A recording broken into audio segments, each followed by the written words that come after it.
Arian Foster of the Houston Texans comes in at number 5. Every fantasy owner in the world was worried about his injuries last year. Last year he had a back injury and even contemplated retirement, but if you took the gamble on him this year, it was worth it because he had a great year. Everything went through him in the Houston Texans offense because he was a workhorse. He had 20 plus carries a game and was a great receiver out of the backfield. And their defense, that's how the Houston Texans were successful.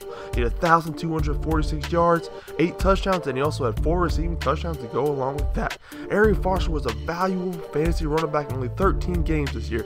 I expect him to do the same thing next year that he did this year, only if he stays healthy.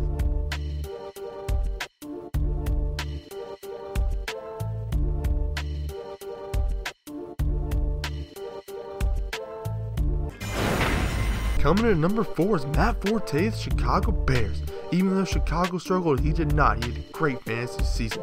He had 102 catches, 808 yards, and 4 touchdowns, the best receiving outlook of his career. He also had 6 touchdowns on the ground and 1,038 yards. He came in 4th place with 231 points at ESPN standard scoring. Whoever the quarterback is, it doesn't matter. Matt Forte is going to continue his success every year like he does in fantasy football.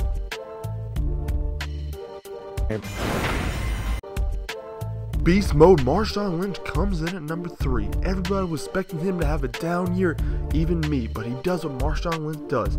Handles the load, gets the ball, runs over people, and scores touchdowns.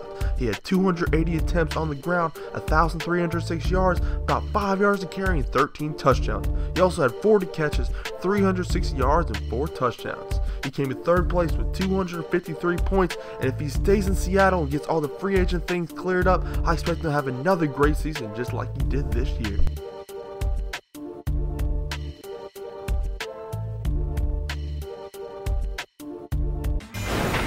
Coming in at number 2 is your 2014-2015 Fantasy MVP of the season, Le'Veon Bell of the Pittsburgh Steelers. Coming into training camp, he shed 10 to 15 pounds and looked more elusive than ever, juking people and making people miss. He had a great season with over 2,000 total yards, with 290 attempts, 1,361 yards, 8 touchdowns on the ground, and through the air he had 83 catches, 854 yards, and 3 touchdowns. The Steelers used him more than anybody else in the NFL. He accounted for 59% of their offense, and boy, that is a lot of fantasy points.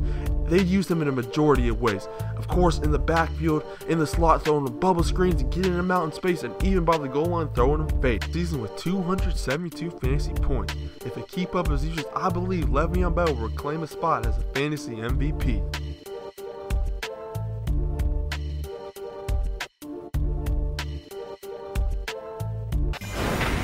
2014-2015 number 1 fantasy running back is, you guessed it, number 29 of America's team, the Dallas Cowboys, DeMarco Murray. In 16 games, he had 392 attempts, 1,845 yards, and 13 touchdowns. He averaged 5 yards a carry. Along with that, he had 416 yards in the aerial game. Before the season, every fantasy owner was worried about DeMarco Murray's health. He has never had a full season with 14 plus games. This season he even played with a broken hand. The Cowboys rode him into the playoffs. Every game he had 20 plus carries, and a couple he had 30 plus carries. Talk about a workhorse. I expect DeMarco Murray to continue his success if he stays with the Dallas Cowboys and keeps getting this kind of workload.